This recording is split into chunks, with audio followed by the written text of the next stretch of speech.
いらっしゃいませ。東京カフェへようこそ。Alors, qu'est-ce que ce sera aujourd'hui?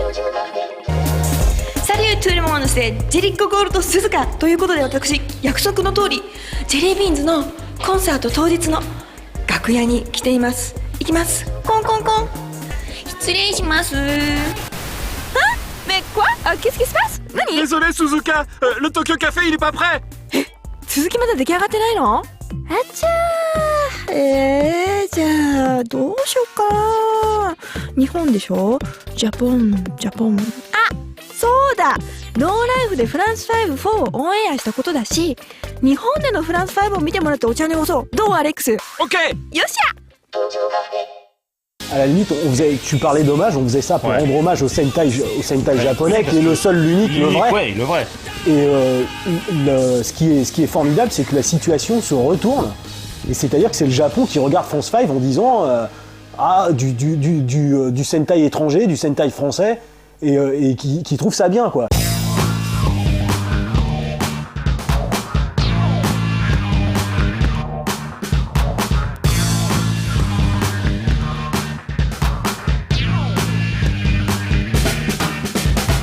Eux, ils étaient vachement touchés que des Français aient compris à ce point le Sentai, quoi.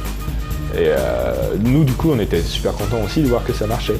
Et pour eux, on avait établi un lien, quoi. On avait établi un pont culturellement avec ces gens-là. エクスタディ好きです。フランス5最高。みんな見てね。エクスタジー様のコスプレしたいです。5これからも驚かせてください。毎週見れるようになったら幸せだと思います。C'est vraiment bizarre, quoi. J'ai du mal à comprendre ce qui se passe. C'est un peu flippant. J'ai envie de le dire. フランス5最高。ブラックにもぜひ日本に遊びに来てほしいです。ブラボー。ビブラフランス万歳。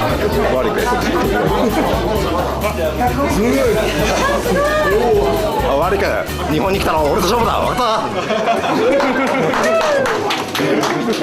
日本のファンも熱いね。フランス5って日本のテレビ、例えばフジテレビや NHK なんていう全国放送のチャンネルにも取り上げられてもらったことがあって、ある番組では賞を受賞してメダルをもらったこともあるんですよね。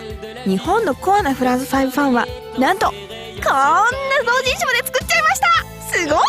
この同人誌何がすごいって、ほんと彼らが自分たちでリサーチして一つ一つなんていうのキャラクターの紹介ページを作ったり、この一番すごいのはなんて言ってもクーバーチョーですよね。プロで漫画の表紙とか書いてる方が書いてくれたんですよ。そんな人もフランス5のファンなんですよ。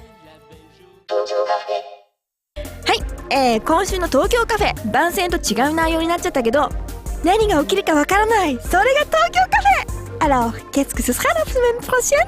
なんちゃって。来週も見てくださいね。ふぶね、コントブレイ。